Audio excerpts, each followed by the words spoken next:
और एक और बड़ी खबर आपको बता दें, ऑपरेशन सिंदूर पर बयान पर अपने अड़े हुए हैं पृथ्वीराज चव्हाण। महाराष्ट्र के पूर्व मुख्यमंत्री ने माफी मांगने से इनकार कर दिया है। कांग्रेस नेता पृथ्वीराज चव्हाण का कहना है कि माफी नहीं मांगूंगा, मुझे बोलने का संवैधानिक अधिकार है। पृथ्वीराज चव्हाण कह रहे हैं कि मुझे बोलने का संवैधानिक अधिकार है। Right to ask questions. अभी ये मत लो यार। अच्छा ठीक, बिल्कुल, मेरा राइट है, constitution gives me right to ask questions.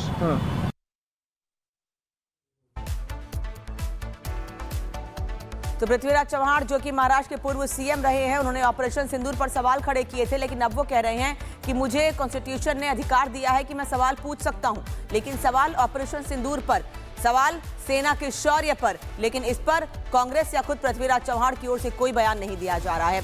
दरअसल कांग्रेस के नेताओं की मानसिकता सिर्फ देश विरोधी ही रह गई है। पृथ्वीराज चव्हाण जो खुद महाराष्ट्र जैसे राज्य के मुख्यमंत्री रहे हैं, वो ऑपरेशन सिंदूर पर सवाल उठा रहे हैं। उनका कहना है कि इस ऑपरेशन में भारत की हार हुई थी, और इतना ही नहीं, अब अपने बयान पर वो अड़े भी हुए हैं। कह रहे हैं कि माफी नहीं मांगूंगा। क्या हुआ है, इस रिपोर्ट में देखिए।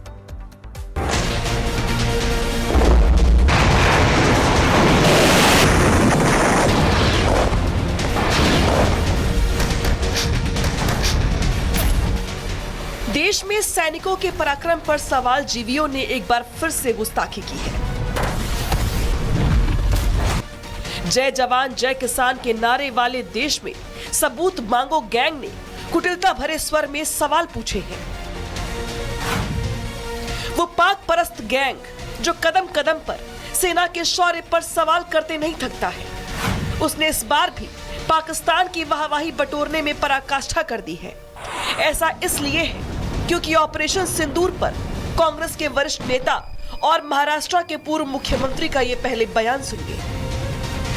हवाई युद्ध अर्ध्या तासात झालं, त्यामध्ये आपला टोटल पराभव झाला, हे कोणी मान्य करो अगर न करो। सेना के पराक्रम पे सवाल करने का शौक बना चुकी देश की सबसे पुरानी पार्टी के बड़े नेताओं में शुमार पृथ्वीराज चव्हाण, जो महाराष्ट्र के मुख्यमंत्री भी रहे, उन्होंने सेना के शौर्य के प्रतीक ऑपरेशन सिंदूर को फेल ऑपरेशन बता दिया। पहिल्या दिवशी आपला संपूर्ण पराभव झाला। 7 तारखेला जे हवाई युद्ध अर्ध्या तासात झालं, ऑपरेशन सिंदूर में दुश्मन को मिली चोट की बजाय भारत के नुकसान में ज्यादा दिलचस्पी रखने वाले युवराज के नक्शे कदम पर इस नेता ने भी सारी हदें पार कर दी है। ती विमानं पडली, त्या दिवशी सगळा भारताचा एअरफोर्स ग्राउंड झाला, त्यानंतर एकही विमान उडलं नाही। पृथ्वीराज चव्हाण के इन बयानों पर बीजेपी ने कड़ा एतराज जताया है। फिर वो कहते हैं कि आजकल तो युद्ध हवाई युद्ध होता है, एरियल वॉर होता है, तो क्या मिलिट्री या आर्मी की जरूरत है? 12 लाख सैनिकों से कोई और काम करवाना चाहिए। यही कांग्रेस की मानसिकता रही है। सड़क का गुंडा बोलना, कारगिल विजय दिवस को ना मनाना, कहना कि ये बीजेपी का युद्ध है। जिस प्रकार से ऑपरेशन सिंदूर को छुटपुट और फेलियर बोला गया, सरेंडर बोला गया, सर्जिकल स्ट्राइक होता है तो खून की दलाली बोला गया, बालाकोट एयर स्ट्राइक को चील कौवे मारे गए ऐसे बोला गया।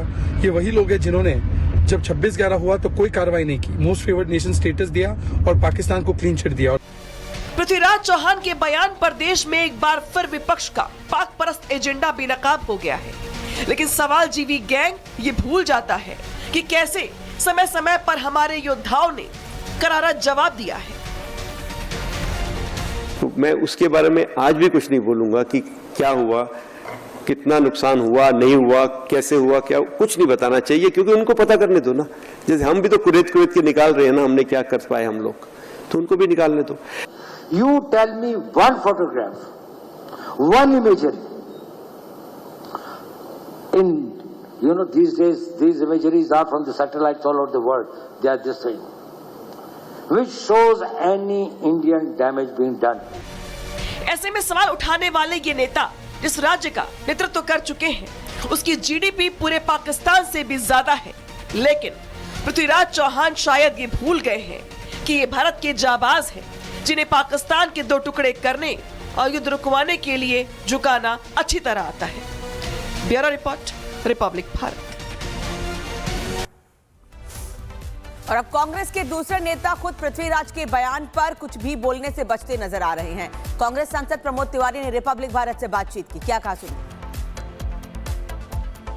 मुख्यमंत्री रहे महाराष्ट्र के, केंद्रीय मंत्री रहे, मैंने उनका ऐसा कोई बयान नहीं सुना है, और जब तक मैं उनसे सुन न लूं मैं उस पर कोई प्रतिक्रिया नहीं दूंगा। मैं सिर्फ इतना कहूंगा, मैं भारत की सेना का पराक्रम का पूरा देश ऋणी है। ये देश की सर्वाधिक दुनिया की शक्तिशाली सेना है। यही सेना तो थी ना जिससे इंदिरा गांधी के राजनीतिक नेतृत्व में जिसने दुनिया का ज्योग्राफिया बदल के बांग्लादेश बनाया था।